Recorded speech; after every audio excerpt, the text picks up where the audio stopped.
Cricket is a sport that is played using a bat and a ball between two teams, each comprising of 11 players.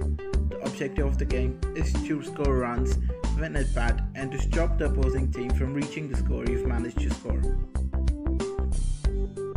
Over the last century, humans have been trying to get faster, be it in flying planes, driving cars and bikes, running on the field, or throwing ball in cricket.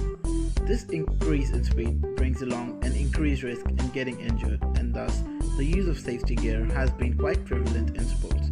One such gear is helmet. Helmets nowadays, though, are able to stop the ball from causing fatal injuries to the wearer. It can still cause a deep impact and often leaves a bruise or a head injury, even concussion at times, as the impact is still felt by the wearer even though he's wearing a helmet. I suggest we make a helmet in 3 layers, that is, an outer layer, an inner layer, and a middle layer, which would be made of auxetic material. This would act just like a brain. A brain has an outer harder layer called the skull, then a liquid layer in which the brain is floating, then comes the brain. The fluid gap which keeps the brain away from the skull protects the brain from fatal injuries. Auxetic materials are materials that have a negative Poisson ratio. That is, unlike the honeycomb structure which gets thinner in one direction when expanded in the other, the auxetic structure expands in transverse direction when expanded in longitudinal, and vice versa, or in other words, it thickens up in all directions when expanded in one.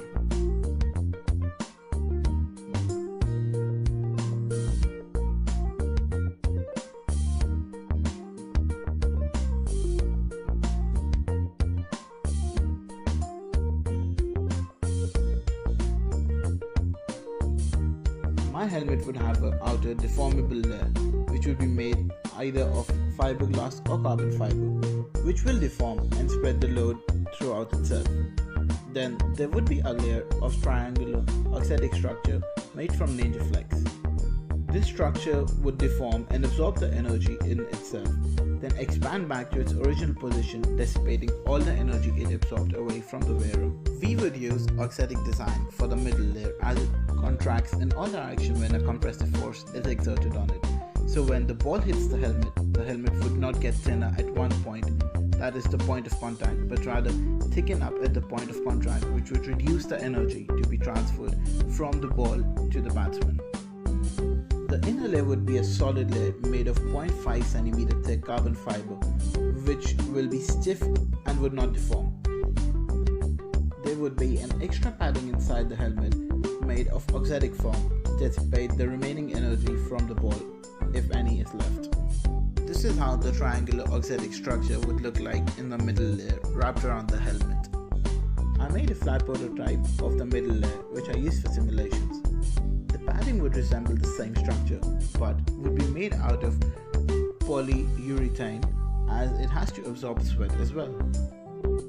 Simulations yield results which show the impact force reduces as it hits the structure, and a fraction of the energy is able to go through the middle layer.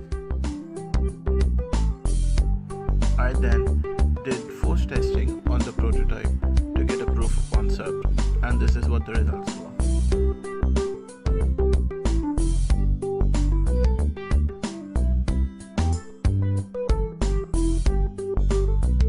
As shown in the charts, the maximum force on impact was 98.99 newtons, whereas the maximum force experienced by the sensors was less than 30 newtons. Thus, a helmet, which would be made out of auxetic structure,